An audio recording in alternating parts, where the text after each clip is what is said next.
January 15th, 1947. A quiet, residential street in Los Angeles. The morning seemed ordinary, until a woman walking with her young daughter noticed what looked like a broken mannequin lying in an empty lot. She stepped closer, and in that single moment, one of the darkest mysteries in American history began. The victim was a 22-year-old aspiring actress.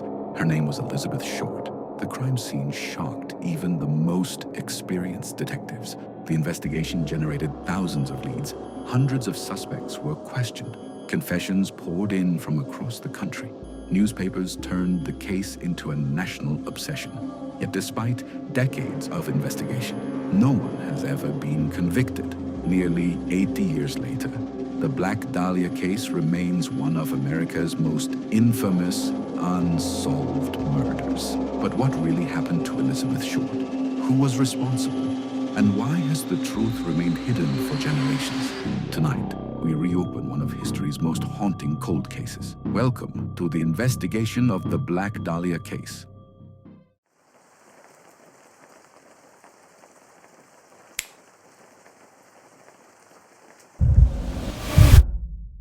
Welcome to Mr. Phantom Files. On this channel, we explore real unsolved mysteries, historical investigations, and true crime cases that continue to challenge experts decades later.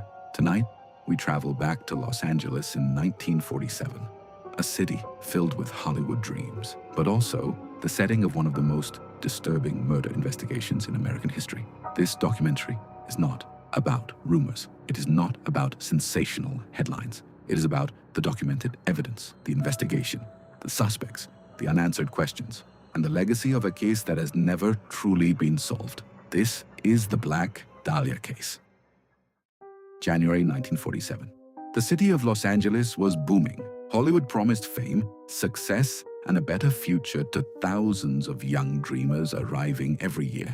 Bright lights, movie studios, and glamorous streets made the city seem full of endless possibilities. But behind that glamorous image, crime was becoming increasingly common, and detectives were already dealing with some of the city's most challenging investigations. No one could have imagined that within days, one case would eclipse them all and become one of America's most infamous unsolved mysteries. At the center of this mystery was Elizabeth Short, a 22-year-old woman who had traveled to California hoping to build a new life. Friends described her as friendly, ambitious, and fascinated by Hollywood. Like many young women of the era, she dreamed of opportunities that the city seemed to promise. Her life was ordinary in many ways, yet within a short time, her name would become known across the United States for reasons no one could have imagined. In the days before her death, Elizabeth was seen by several acquaintances around Southern California. Investigators later worked to reconstruct her movements, interviewing people who had crossed paths with her. Some accounts were consistent, while others conflicted. Like many cold cases, the timeline contained gaps that investigators could never completely fill. Those missing pieces would become one of the greatest challenges of the investigation. On the morning of January 15th, 1947, a local resident walking near an empty lot noticed what initially appeared to be a discarded mannequin. As she moved closer, she realized it was the body of a young woman. Police were immediately called to the scene. The discovery stunned investigators and quickly drew reporters from across the city. Within hours, the quiet neighborhood had become the center of one of the largest homicide investigations in Los Angeles history. Detectives began documenting the crime scene with extraordinary care. Evidence was collected, photographs were taken, and witnesses were interviewed. Even experienced investigators recognized that this case would demand significant resources. The unusual circumstances surrounding the crime made identifying the perpetrator especially difficult. And from the very beginning, every clue seemed to raise more questions than answers. News of the case spread rapidly through newspapers and radio broadcasts. Journalists competed for exclusive information, and public interest grew almost overnight. Headlines transformed the investigation into national news, placing intense pressure on detectives. The nickname Black Dahlia, widely associated with Elizabeth after her death, became permanently linked to the case through media coverage. As the investigation expanded, police received an enormous number of tips. Some came from witnesses, others came from people claiming to have known Elizabeth. Many proved unreliable. Detectives interviewed numerous individuals, checked alibis, and followed leads across multiple locations. Sorting credible information from rumor became one of the investigation's greatest challenges. Over time, many people came under police scrutiny. Some attracted attention because of their backgrounds, while others drew suspicion through conflicting statements. There were also individuals who falsely confessed, complicating the investigation further.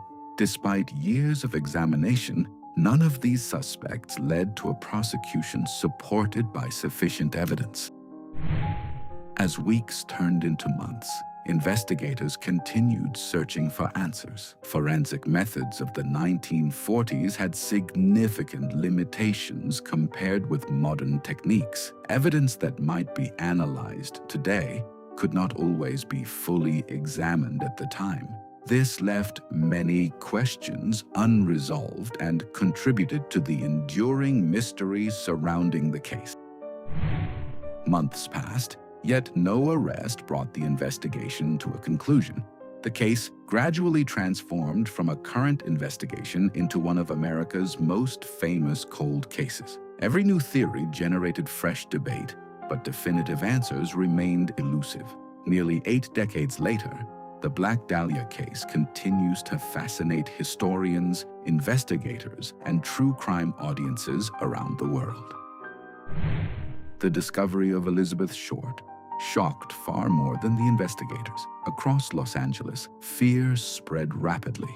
Young women became more cautious, families worried about loved ones, and rumors traveled faster than facts. Every newspaper seemed to carry another headline about the case. The city wanted answers, but with every passing day, those answers seemed further away.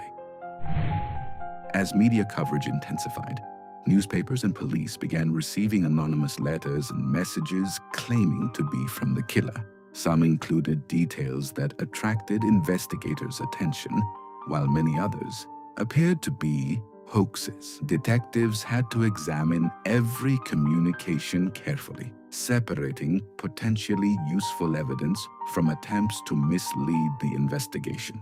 Each new letter added another layer of uncertainty to an already difficult case. The investigation soon extended beyond Los Angeles. Detectives contacted police departments across the United States, reviewed criminal records, and compared similar crimes from other jurisdictions. Hundreds of interviews were conducted. Every possible lead was examined, but the growing volume of information made the investigation increasingly complex. As public attention grew, so did the number of suspects. Some individuals were investigated because of witness statements, others because they matched certain investigative theories. Over the years, many names appeared in books, documentaries, and media reports. Yet despite extensive investigation, none of these suspects could be conclusively identified as the perpetrator through sufficient evidence. One of the most unusual aspects of the case was the number of false confessions. Several people claimed responsibility for the crime, but investigators determined that many of these confessions lacked credible supporting evidence or contained factual inaccuracies. Each false confession consumed valuable investigative time and complicated the search for the truth. The investigators worked with the best forensic methods available in 1947, but technology was limited compared with modern standards. DNA analysis did not exist, and many techniques used today were unavailable. As a result, some evidence that might have been decisive in a modern investigation could not be fully analyzed at the time, leaving important questions unanswered. The Black Dahlia case quickly became one of the most heavily reported criminal investigations of its era. Newspapers competed for exclusive stories, and speculation often spread alongside verified information. This intense media attention increased pressure on investigators and contributed to the many theories that would emerge over the following decades. As the years passed, authors, journalists, retired detectives, and independent researchers proposed numerous theories about the case. Some focused on specific suspects, while others examined overlooked evidence or historical records. Although many theories have attracted public interest, none has been universally accepted or supported by conclusive proof. With no arrest and no definitive resolution, the investigation gradually became one of America's most famous cold cases. Even decades later, law enforcement and researchers continued reviewing the available evidence whenever new information or forensic techniques emerged. The hope of finding a definitive answer never completely disappeared. Nearly 8 decades after the crime, the central questions remain unchanged. Who was responsible? What truly happened during Elizabeth Short's final days? Could critical evidence have been overlooked, or has the truth simply been lost to history? The Black Dahlia case continues to remind investigators that some mysteries can endure for generations, even after years of determined investigation. Years turned into decades, but the investigation was never truly forgotten. Detectives retired, new investigators reviewed the files, and historians continued searching through old records. Every generation believed it might finally uncover the missing piece of the puzzle. Yet every promising lead eventually reached the same conclusion. The evidence remained incomplete. The questions remained unanswered. The mystery refused to disappear. As forensic science advanced, many hoped modern technology could finally solve the Black Dahlia case. Experts revisited preserved evidence and historical records whenever possible, but time had created new obstacles. Some evidence had deteriorated, while other material was no longer available. Despite scientific progress, investigators still lacked the definitive proof needed to identify a killer with certainty. The Black Dahlia case gradually became more than a police investigation.